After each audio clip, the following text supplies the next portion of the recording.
Hi, everybody, and welcome to this special edition of Backstage. You're all familiar with the ESSER funds that have been put together by the federal government. This is your money. And I don't know about you, but when I hear about those things, I go, well, I don't even know where to start or how do I write a grant for it? And I just turn my back on it. No, no, no. You need to access this money for the benefit of your students and your programs and your community and your schools, and it's within reach. It's on the lower shelf. I have the great privilege and blessing to work with a phenomenal person, Mike Kamphuis, who is the managing director for the Division of Education.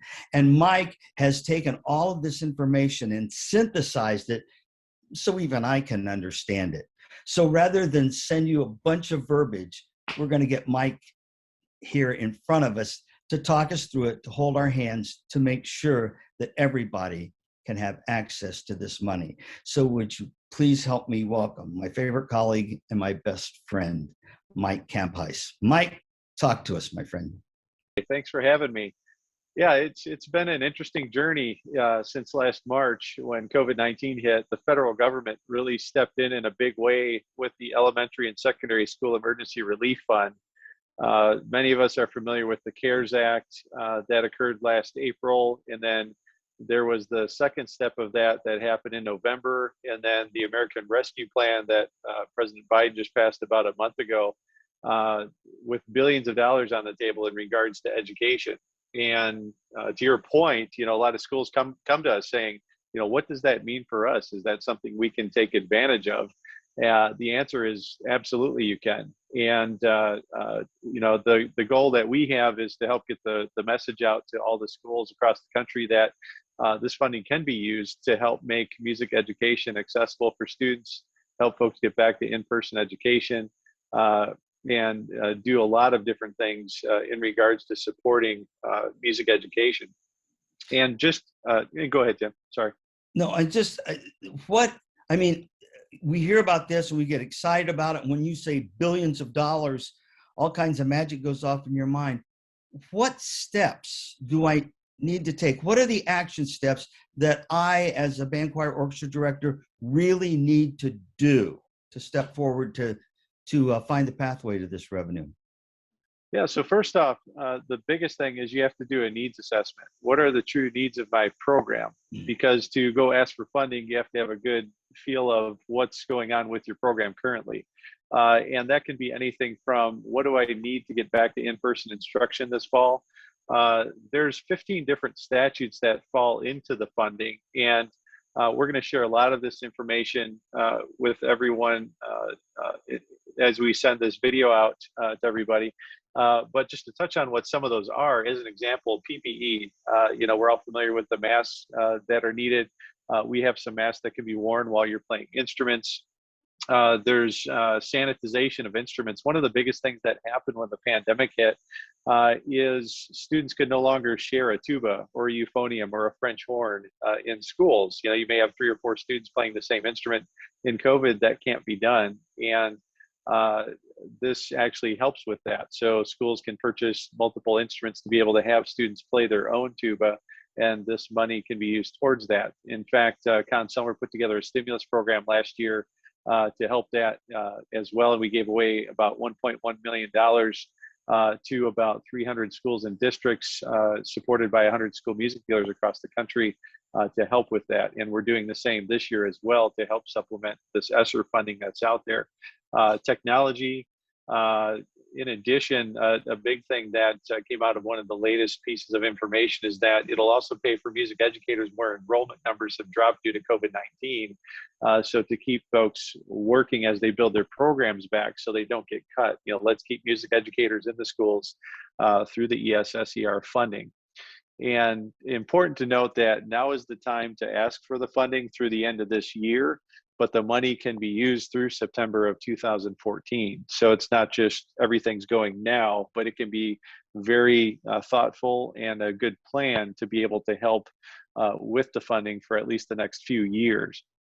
So is there a special form I fill out, and who do I take that form to? What's the connection I need to do?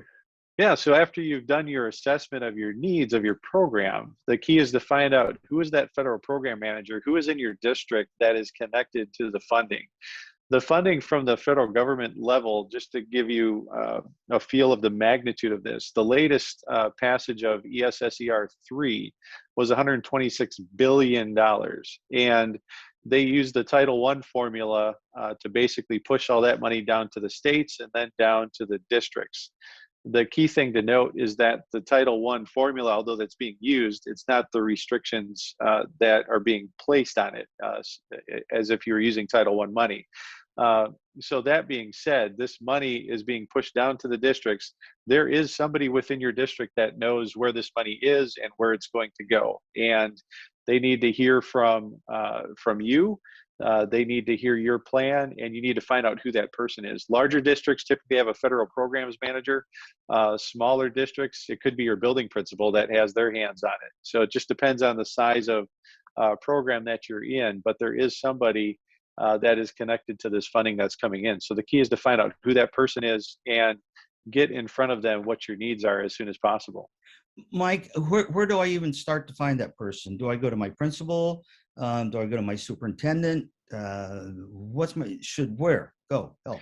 Yeah, no, absolutely. It's kind of you do have to hunt a little bit, but ideally, in the larger districts, there's typically at the district administration level, go to the district office, and there's typically somebody there. I would start literally with who you report to, who's my building principal, can you point me in the right direction?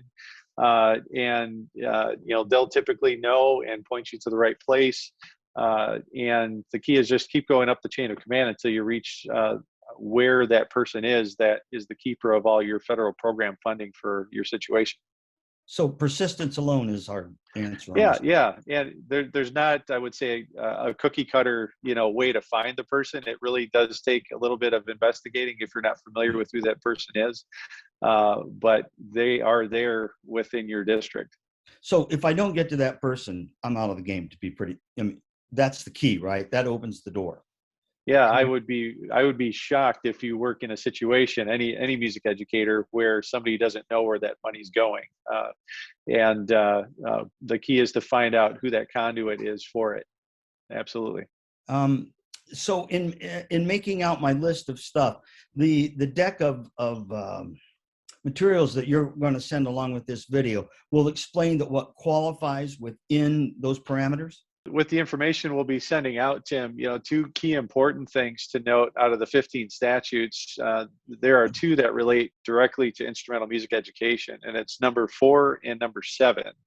Number 4 relates to access and equity in regards to providing resources for all students to have the same experience, regardless of what piece of the well-rounded education it might be. Obviously, music and arts is part of a well-rounded education as defined by the federal government. So therefore, that statute does relate to instrumental music education, and we are seeing school districts take advantage of that. Number 7 is directly correlates to the sanitization of the rooms and the facilities and equipment needed to have students have a successful educational experience, which relates to earlier what I mentioned in regards to the sharing of instruments, that you can't have the same child or 3 or 4 children on the same tube, as an example. So those are the 2 areas we've really seen folks leaning in on. And there is an SEL component to all of this as well, which I think is important for everyone to note. I think inherently we all knew prior to the pandemic that SEL and music go hand in hand together, but it's been so amplified during this time with what everyone's been dealing with, and folks like Dr. Scott Edgar and Bob Morrison, and a lot of folks really leaning and connecting the dots between SEL and music education. That is a component that I do see a lot of districts also leaning into as well. But all the details, we could spend hours upon hours going through the statutes and whatnot, but those are just some of the highlights of the information that we'll share with everyone to help them get their heads wrapped around it. Okay, this is great. Now, I'm going to get behind the eyes of a teacher. I get the information, I look at it, and for me, it's like when you're putting together, I don't know, a table or something, and here are the instructions, here's the manual, And after 2 sentences, I'm like, wait a minute. Is there somebody, and of course, this is a soft pitch to you, my friend, but is there somebody they can get to from us that can hold their hand and get us to the next level without having to understand a whole bunch of jargon that we don't understand? Oh, absolutely, absolutely. And the interesting thing, Tim, is I've been involved in advocacy and policy now for about 9 years with NAM, and I still don't consider myself a policy expert. And I try to learn from those that are out there as to how this works, so we can arm our organization and our team to help music educators. And that's the goal. We want to be great advocates to be able to help. So that being said, all of this information, I've been able to train our team of educational support managers to work with schools and help them come up with their plans and help put these pieces together. The more I've experienced education funding in regards to how it works, is you have to step back and try to not think of it as complicated. It really is as easy as get my plan together, get to the administration, and advocate, advocate, advocate. And we have some great tools and resources and people on our team that can help. These are all retired former music administrators, folks that have been through the music education arena in many different avenues in different parts of the country that can help schools. And just simply by emailing education@conselmer.com, we can connect you with our educational support managers in your region to help. We do have a free inventory system that can help with your needs up front, which we've helped over 13,000 schools and districts across the country over the last 7-8 years with that. And it is a free system. So we help with the complete onboarding of getting your assets together, figuring out what the needs are, what kind of repair budget do you need, and so forth. So those are great tools. We can help with capital outlay planning.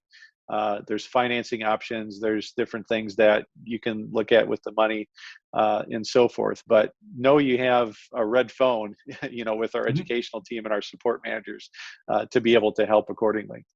Well, this is great. And again, for everybody, this is going to be a one-time get for all of us. Unless we have another global pandemic, we're not going to see this kind of revenue again. We've given you the information, we've given the support team to do it. And it's that old thing. It's not what you can do or what you will do, but it's what you do that makes a difference. So we have to take action on this. Mike, any last words before we wrap this up? No, for all the information that we've shared at a broad level today, we do have an ESSER toolkit on our website that we're sharing with you as well. Has a lot of great links. You can actually access how much funding is available specifically for your school district. And you can see ESSER 1, 2, and 3 all on that. It's at the bottom link of our ESSER toolkit page. Special thanks to NAFME for putting that information together. But it's a very neat database that's interactive where you can access all that. All of our PPE information, everything you could need from an ESSER standpoint on our toolkit. So please use that resource, use our educational support team, and know we're here to assist in any way possible to help partner to provide music for every child. And Tim, thank you so much for the time today to be here with you. Thanks you, buddy. I love you. And this is a great amount of information that will get us to the end of the rainbow where the pot of gold is. And we're all waiting there to join hands to delve it out. So the big benefactors will be the students. Thanks for being with us for this special edition of Backstage, and we'll see you next time. Thanks, Mike. Thanks, Tim. Later, folks. Bye-bye. Let the music begin.